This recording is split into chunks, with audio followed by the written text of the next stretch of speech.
nazali na loba boye Banyamulenge bazali bakongole. Lelo naye ba mama batata bandeko epai ya bino bandeko na ngai bozala ba témoin ya les amis de Wechi. Na bobanda nano na bandeko na ngai ya Grand Kasai. Bozala ba témoin ya les amis de Wechi. Bandeko na ngai ya ba Congo, ya Bangala na Baswahili, bozala ba témoin ya les amis de Wechi.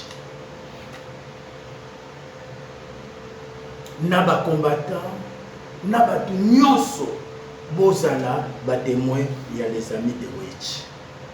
Makambo oyo na koloba lelo biso ba les amis de Wechi tolobaki boye.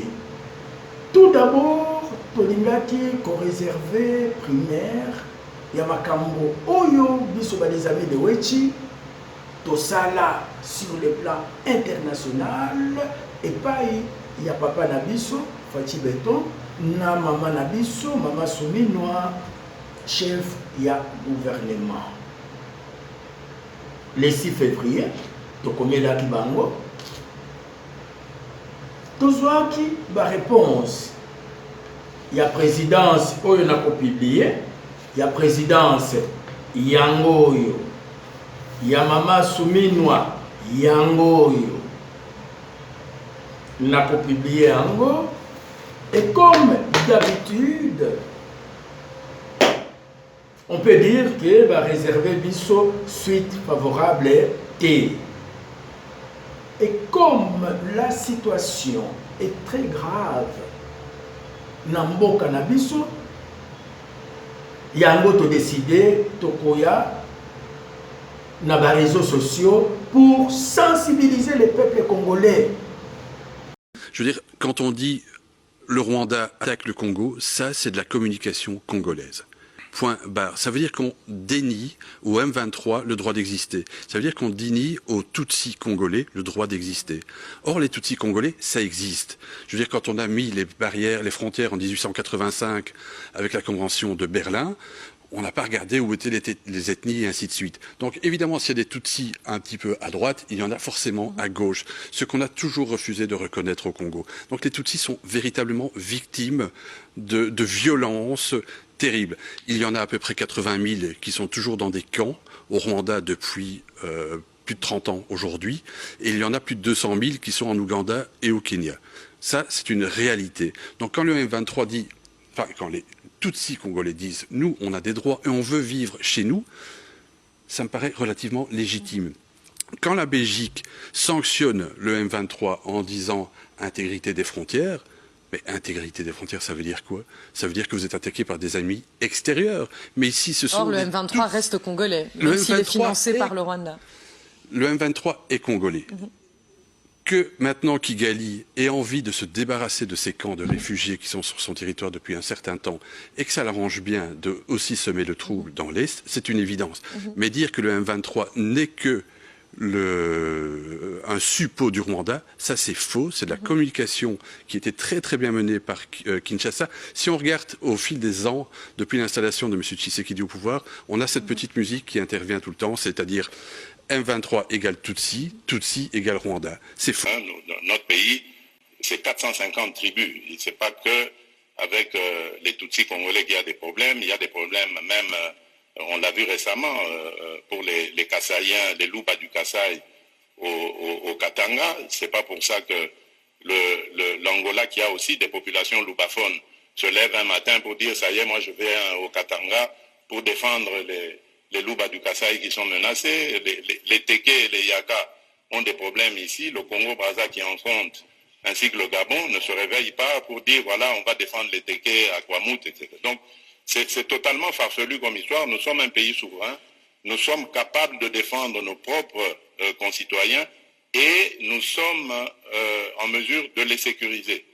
Voilà pourquoi d'ailleurs je profite de l'occasion pour dire que je suis le seul, si pas le premier en tout cas président de la République démocratique du Congo, à avoir dit haut et fort, en parlant de Banyamulenge, mais j'élargis même à tous les Tutsis congolais que ce sont nos compatriotes.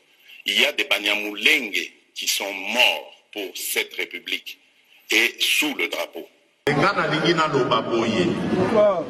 Banyamulenge bazali ba Congolais. Les lots qu'on analysé, reportage, il y a Jeannot Kabouya, libre penseur.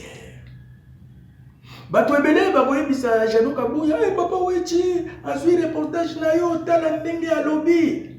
Nakoye bisa bino ba maman batata bandeko Jeannot Kabouya asa mwana na ngai natanga na tata na ye na Université libre de Bruxelles.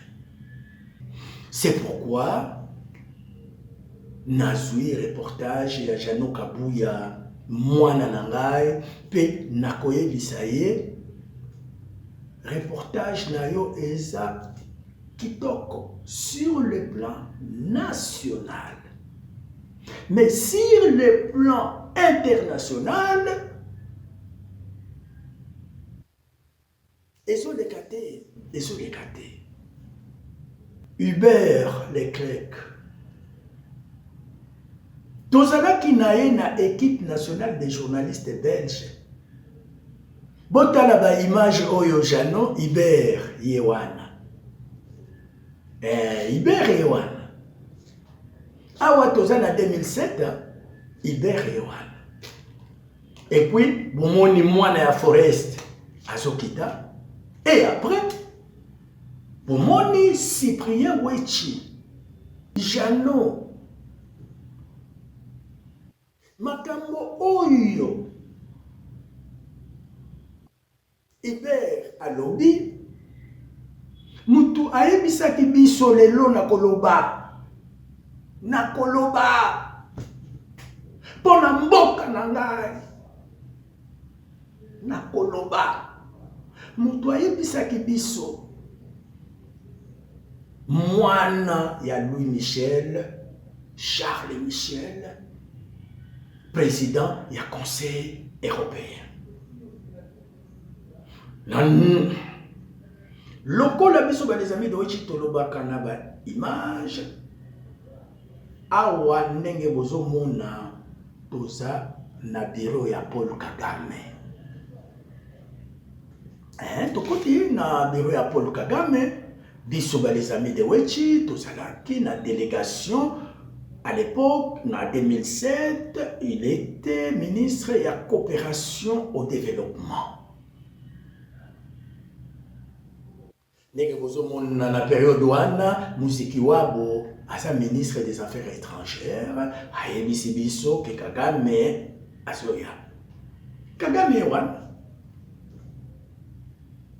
Et après, ils sont tobimi libanga. Après ça, Yomoko yebi Jano, Mundele, azalaka na secrétaire. Na kati ya envio gouvernemental, ndenge bozomona ngai. Tobandi conférence de presse. Bozomona conférence de presse avec les ministres.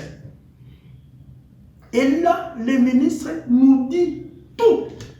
Oyo basololaki na Paul Kagame. Mundele azalaka na secrétaire. Na nde bomonaka ba journaliste belge balobaka na parabole. Hubert alobaki na parabole. Effectivement, ce que Hubert vient de dire, les gouvernements Raïs Kabila Kabange basalaki eloko moko te. Au Rwanda, il y a plusieurs Congolais bazaka na bakaya ba réfugiés. Na gouvernement ya Kabila baboyaki bazonga na Congo, Uganda, Kenya, na Tanzanie, parce que lobi na Tanzanie te. Na Tanzanie baza ebele plus de 500 000. Na gouvernement ya Raïs Kabila Kabange, il était question tokende kozwa bango topesa bango place na Congo. Le gouvernement ya Raisi Kabila Kabange ebandaki koboya. Le Fachi aye na pouvoir. Peut-être Fachi asa na élément wana te. Bango maintenant balingi ko profiter na élément wana po basenga autodétermination. Babiloko ya boye nande na komelaki Mama Souminwa, président de la République, nayebisa bango, qu'est-ce qu'il faut faire? Makambo nyoso oyo ndenge bozomona na ba image oyo Charles Michel azo yebisa biso oyo basololaki na Kagame ba journaliste belge nyoso toyebi. Mais toza tenu na secret professionnel. Les longs pour Namboka Nangai, Nabimisi secret professionnel. Et là, je peux me défendre en Belgique. Il s'agit d'un cas de force majeure. Si je ne fais pas ça, nous risquons de perdre notre pays. Nazo comprendre que entourage le président Félix Tshisekedi Tshilombo. C'est quel esprit nous doit commettre bino? Naza na ba information bayokaka ye. Bayokaka ye. Au nom de l'intérêt général, au nom de la République démocratique du Congo, je vais commencer à sensibiliser le peuple congolais sans passer par Fachi.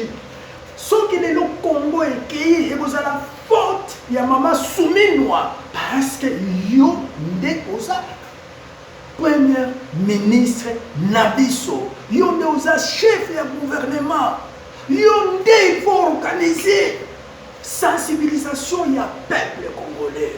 Yango ba maman batata bandeko pour lutter contre l'implosion. L'implosion c'est-à-dire biso moko ba congolais neto sengi indépendance. Neti ba katange balobi tolingi bisusu kozala ba congolais te tolingi kosala mboka na biso na espace na biso basali référendum ba proclamer république na bango. C'est ça l'implosion. Alors les Katangais décident aujourd'hui de s'unir dans un mouvement de masse appelé les notables Katangais, de toutes tendances confondues, partis politiques, société civile, associations de femmes, pour dire que le Katanga devait et doit devenir un État indépendant.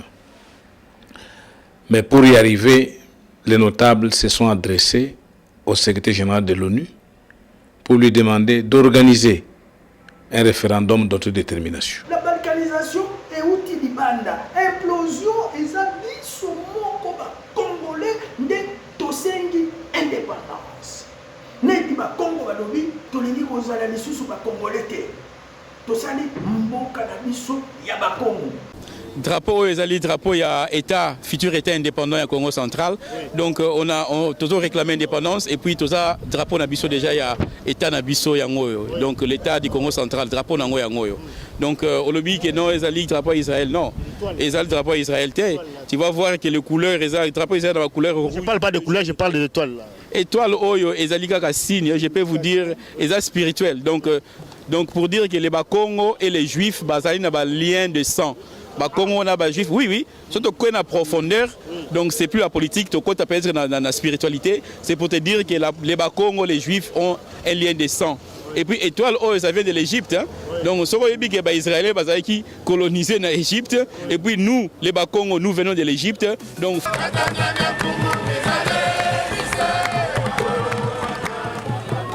Mémorandum pour l'autodétermination du Congo central.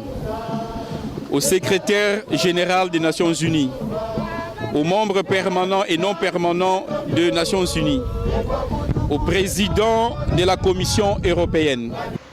Baluba balobi biso pe tolingi lisusu kozala ba congolais te toza ba juif noir tosali mboka na biso ya ba juif noir biso pe baswahili tolobi tokozonga pe nsima tokozonga pe nsima te tosali mboka na biso ya baswahili bamama batata bandeko tozalaka fort lere tozalaka biso nyonso soki tolandi idéologie ya Paul Kagame bamultinationale nde bakoya tokozala lisusu bapauvre ide